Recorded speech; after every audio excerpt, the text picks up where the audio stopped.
Japanese side dishes, also known as okazu.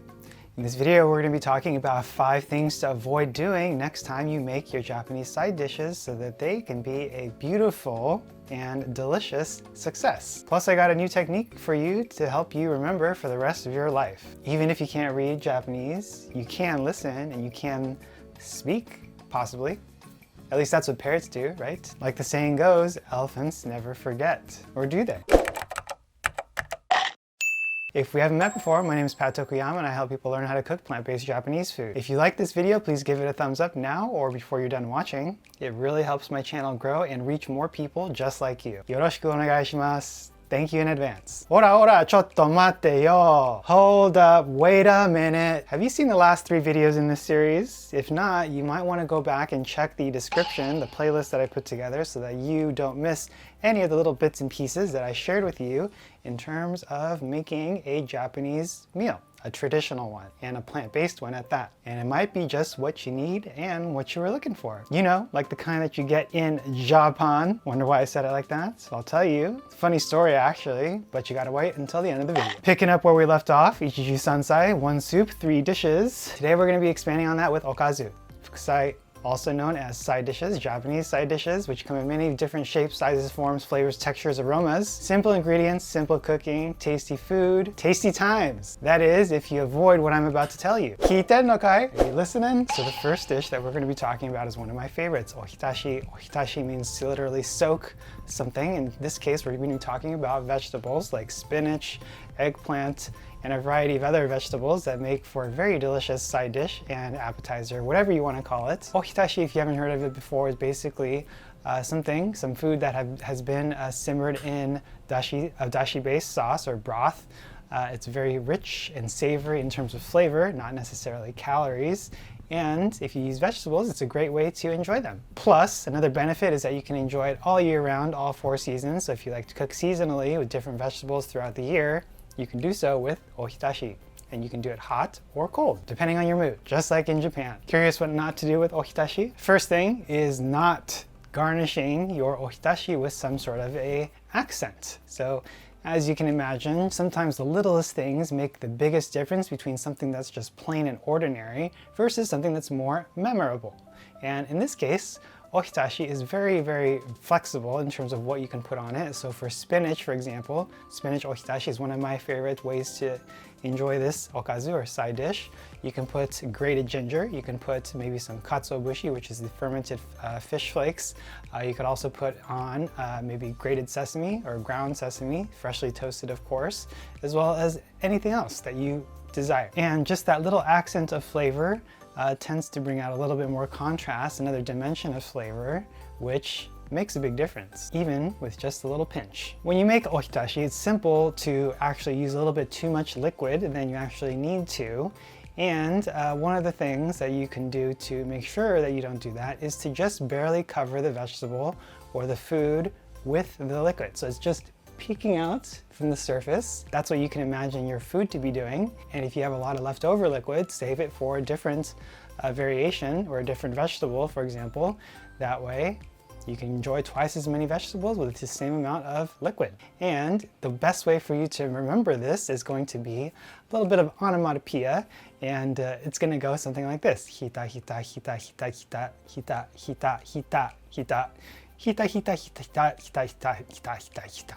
You can say that as many times as you want, and maybe that'll help to remember, maybe that'll help you remember how much liquid you should be using when you make ohitashi. Second okazu, Japanese side dish, is going to be Nimono. Nimono is literally simmered thing, the direct translation of that. Some of my favorite Nimono dishes tend to be things like hijiki, as well as kabocha and furofuki daikon, which is a simmered daikon radish, which has a savory, sweet miso dengaku glaze on top, and it's very, very delicious. So the first thing not to do when you're making your Nimono is to not let it cool at least 1 time before you serve it. If you're impatient like me, chances are you'll never do this, but if you have some patience or some time to wait in between your cooking and when you're going to be eating, if you wait a little bit and allow it to cool at least 1 time, it's going to help the vegetables especially absorb some of that flavor and some of that umami from the broth. Maybe you can give it a try and see if you notice a difference between the day when it's just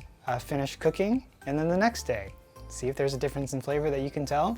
If you can, maybe it's something that you want to continue to do, and if you can't, maybe you don't need to do it. So the second thing not to do is to boil your nimono. So nimono, as you know, is something that should be simmered over a long period of time, usually 30, 40, 50, 60 minutes plus. And that is going to help the vegetables, especially root vegetables or softer vegetables, to stay intact. You don't want them crumbling apart or dissolving. So things like kabocha squash, potato, any of those starchy vegetables have a risk of dissolving and breaking off into little pieces in your broth, which is going to not only cloud it, but it's also going to change the texture. No good. So how would you remember not to boil your nimono? Well, here is how. You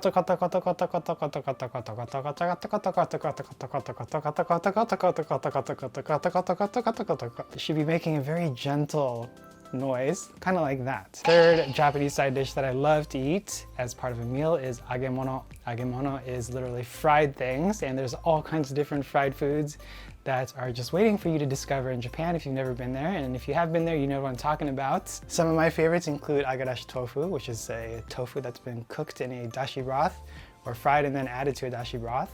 There's also tempura, there's also karaage, and many other types. And yes, the Japanese fry a lot of foods. Does that surprise you? Bikkurishita. When it comes to agemono, the first thing not to do is to put so much of agemono into your meal. So if you've ever seen a traditional Japanese meal, you've noticed that maybe they have very small portions, and sometimes when it comes to side dishes, it's just like 2 or 3 bites. So definitely be on the conservative side when it comes to agemono or fried foods, because they tend to be heavy and oily. So the second thing not to do with your agemono or fried foods is to microwave it. Yes, the microwave is convenient, it's fast, it's effective in reheating your foods, but when it comes to fried foods, it's just not going to result in the same texture that it had initially when it came out of the fryer. If possible, use a toaster to reheat it the next day when you're ready to eat it. And that way you'll preserve some of that crunchiness of the fried food, the outside part of it, and it'll make for a much more pleasant texture, at least in my experience. And similar to pizza, if you've ever toasted your pizza versus microwave it, maybe you've noticed that the crunch of the crust is a little bit more evident when you toast it.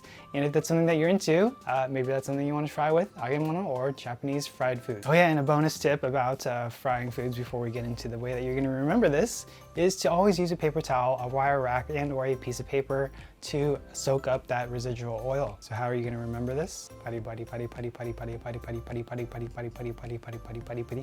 crunchy noise that you might make when you're biting into something that has been fried. So the fourth Japanese side dish that we're going to be talking about is gomaae. Gomaae is a sweet, savory, soy sauce based and sesame based seasoning that you can use to season your vegetables, and it's extremely delicious and simple to make. Whether they're steamed, blanched, boiled, microwaved, well, here's what not to do. The first thing is don't buy store-bought pre-made mixes for gomaae. They're very convenient. All you gotta do is open the package and sprinkle it on and mix it right in, but the taste and flavor is gonna be a disappointing experience. And it's one of the easiest things that you can make at home. Literally. You just need to mix some toasted ground sesame seeds, a little bit of sugar, and some shoyu, soy sauce, plus or minus some sesame oil if you want additional aroma, and that's it. Make the sauce from scratch and it's gonna be incomparably better. If you are blanching your vegetables, make sure to squeeze out all of the extra water that might be stuck in the vegetables so that you don't dilute your sauce. The third thing not to do with the gomaae is if you're not going to eat it right away, try to keep the seasoning and the vegetables separate until just before you're about to eat it. Because if you don't do that, then the seasoning is going to draw out some of that moisture that's in the vegetables, and it's going to dilute everything and make it nice and watery and unflavorful. Giri giri, giri giri giri giri means kind of like just barely or at the very last moment. So that's going to be the way you can remember that. So the last Okazu Japanese side dish that we're going to be talking about today is Sarada. Sarada, Japanese style salads, which come in many shapes, sizes, and forms, just like the first thing that we talked about today. But we're going to be talking specifically about salads that have been made with mayo-based dressing. Now, don't throw your hands up and go, oh my god, mayo! Mayonnaise. Mayonnaise can be actually plant-based, and if you haven't had it yet, there's a few alternative mayos that I would recommend trying. One is going to be an avocado oil based, and the other one is going to be something called veganese. I don't know if that's how you pronounce it, but you can find it probably at your local store. Whole Foods has it, Amazon may carry it as well. And it's not too bad. Definitely doesn't taste like Kewpie mayonnaise, which is the Japanese mayonnaise. But if you're willing to compromise there for something that is plant-based, no eggs, then might be worth a try. At least if you're trying to be plant-based and eat more plant-based products. And if you're not, then maybe you can stick with Kewpie.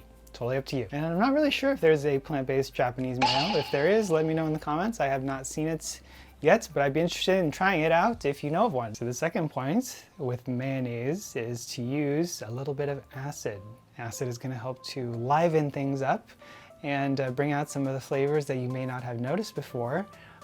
And it makes a big difference. Even just using a little bit of rice vinegar, osu, or black rice vinegar, kurozu, or maybe even some lemon juice, helping to change things up, add a little bit of complexity, and it might just be something that makes a difference between a standard dish and something that's ooh, umai. So how are you gonna remember this? Sappari, sappari, sappari, sappari, sappari, sappari, sappari. Was this effective? Let me know in the comments if you're gonna be remembering this for the rest of your life. Give me a thumbs up if you haven't already. And for the next couple episodes, we're gonna be exploring some of my favorite Japanese rice bowls and maybe even some actual salads made with Japanese dressings. But before we go, back to that Japan story. Japan. One time, Emmy and I were traveling in Morocco in North Africa, if you've ever been there. Marrakesh is where we were in the old city, walking around. Very friendly locals, in fact. Usually they would get this right, but Emmy and I would just be walking around the streets, minding our own business, and some of the local shopkeepers there, not knowing how to greet us. Sometimes they would say, konnichiwa, konnichiwa. Or they would say ni hao when they would get it wrong, and sometimes they would say Japan. Japan. I think it's just to get our attention and to say hello and be a little bit friendly, but it was always interesting when they got it right and when they got it wrong, but that's where that came from. Japan. Konnichiwa.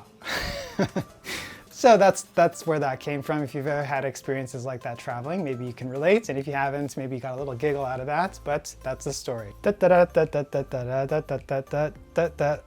Can I get a witness? Can I get a witness? Can I get a witness? Leave a comment and repeat after me. Can I get a witness?